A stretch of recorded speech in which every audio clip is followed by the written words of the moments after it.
Have you ever wondered if you are truly living your own life or merely playing a role written by others?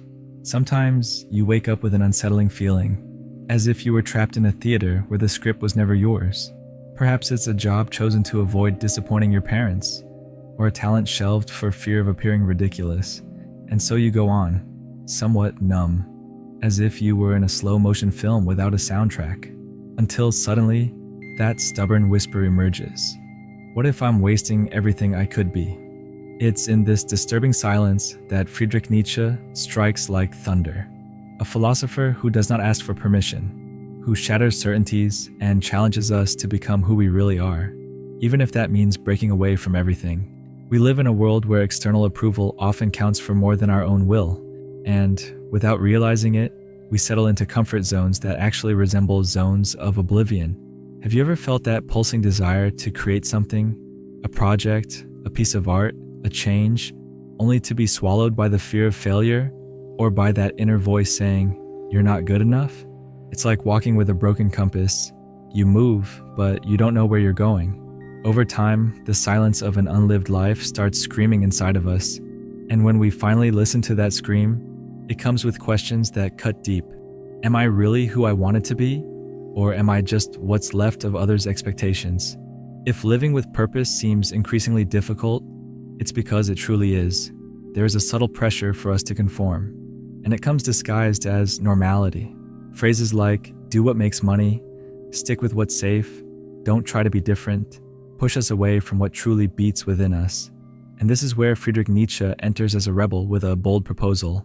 Tear up the ready-made maps and build your own path. The first compass he offers us is the will to power, but don't think of power as domination over others.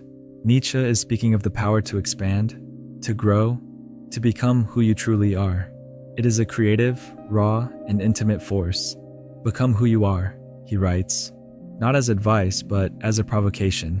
The problem is that most of the time, this will is stifled inside us, smothered by routine, comparisons, and fears. Imagine a seed thrown into a lidded pot.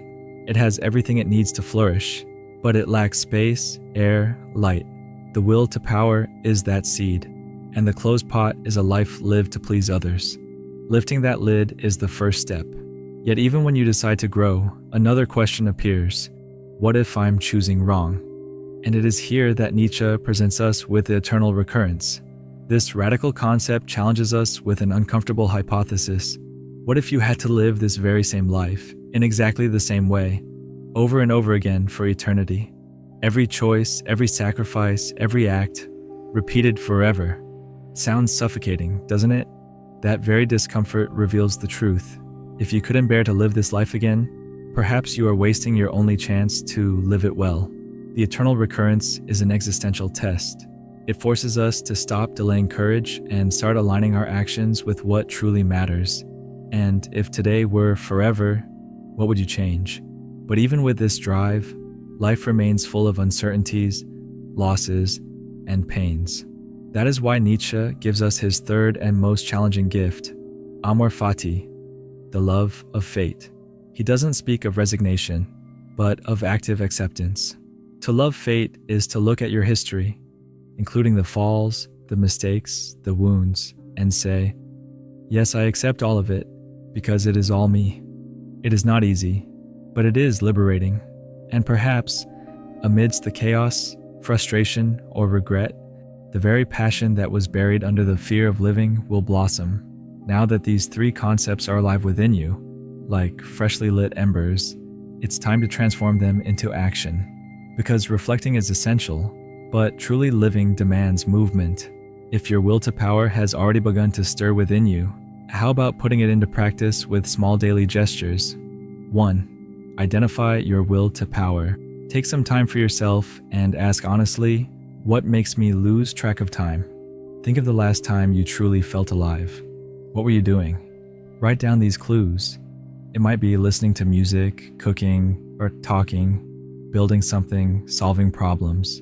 Those sensations are like loose threads that connect you to your core. Nietzsche believed that our greatest power arises from what moves us from within, and that map is in you. You just need to start drawing it. Second question, the herd. How many decisions in your life were made based on what everyone else does?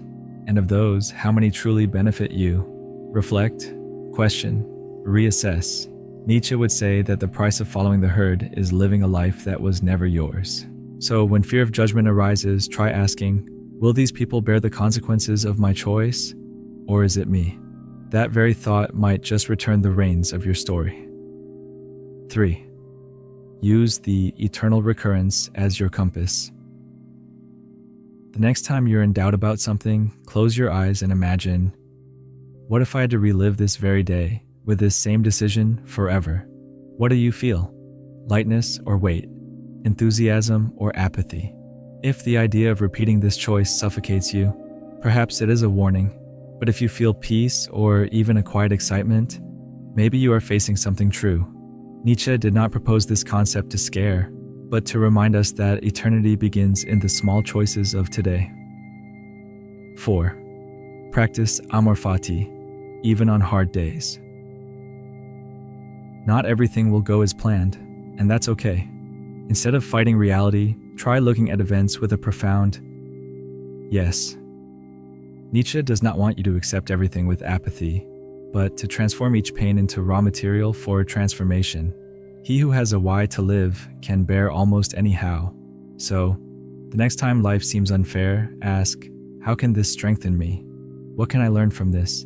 Sometimes, the meaning is not in what we experience, but in what we choose to do with what we experience. 5. Take a step, even a small one. Passion doesn't appear like a bolt of lightning from the sky. It is built with real steps, however timid. Feel like drawing? Grab a pencil? Want to dance? Put on some music and move your body now. Every act is like a spark. You don't need to have everything planned. You just need to begin. Nietzsche reminded us that action is the only way to become. So plan today what you want to harvest tomorrow. And if it's difficult, start with the simplest. Movement. Let's imagine a woman named Marta. Since childhood, she lost herself in lines and colors.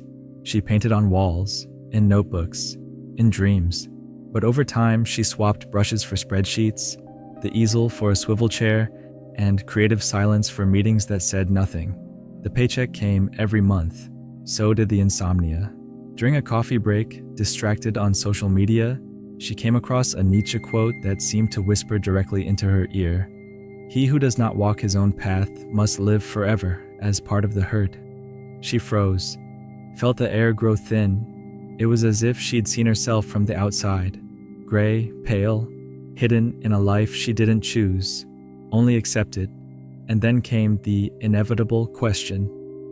If I had to live this same routine forever, every day the same, colorless, could I bear it? The answer came in silence, but it hurt like a scream. That night, she didn't quit her job, but she pulled the brushes out of the back of the closet. The following weekend, she painted her first canvas in years, then another, and another. She began posting her works, shy and still wary. Some people laughed, others praised. Gradually, Marta began reclaiming herself. She created a space just for her, half time for work, half time for creation. And for the first time in a long while, she felt whole. It wasn't necessary to destroy her life to rebuild it. All it took was one act of listening. All it took was embracing that will to power, which, for years, patiently waited in silence. Perhaps yours is waiting too. What could it be trying to say? Still have doubts about your passion? That's fine. It doesn't always announce itself with a shout. Sometimes it whispers, and other times it hides, waiting for you to stop looking outward and truly listen. Think of your passion as a flower growing amidst concrete. No matter the gray around, it breaks through the ground and shows itself to the world. But flowers are fragile. If you don't water them, if you don't make room for the sun, they wilt. And worse, they may wither without ever being seen. How many passions have died that way? Invisible, stifled before they could even germinate? Or imagine your passion as a timid ember.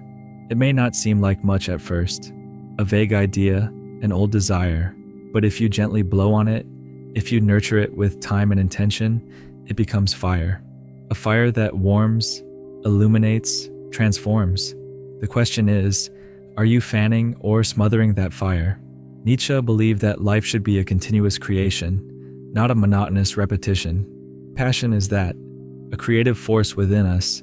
Denying it is like erasing your very signature from the world. So, the next time you feel that spark, don't ignore it. Perhaps it is exactly where your path lies. We have reached the end of this video, but perhaps this is only the beginning of your journey back to yourself. So, here's one last question. What if today were the first day of an eternity? What would you do differently? Sometimes we don't need grand revolutions, just a quiet, firm yes to what makes us come alive. Because deep down, finding your own passion is an act of courage.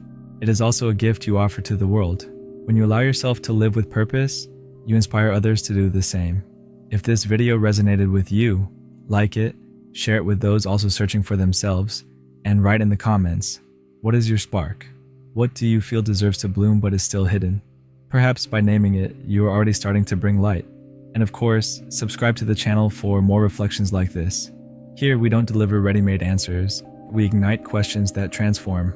And if you want to continue diving into this journey of self-discovery, check out the other videos on the channel. After all, as Nietzsche said, he who has a why to live can bear almost any how. May this video be your why for today. Until next time.